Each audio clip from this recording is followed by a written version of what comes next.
16 বছরের যুবতী হবে জান্নাতি। আজকের ময়দানটা দেখি সব পরিপূর্ণ করে আছে যুবকরা।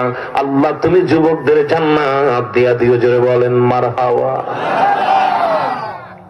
আল্লাহর নবী ডাক দিয়ে বলেন, মুসলমান শুনে নাও, এই জমিন পুরাবে, আসমান পুরাবে, এখানে রেখে দিয়েছি আলোচনা, মনে রাখবেন যেন শেষে ভুলে না যান।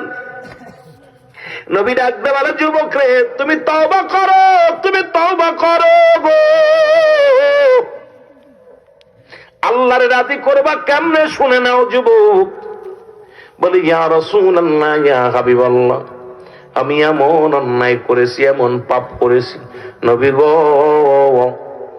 আমি এমন পাপ করেছি, এমন একটা অপরাধ করেছি গো নবী, আমার মন বলে আমার আল্লাহ আমার তওবা কবুল করবে না।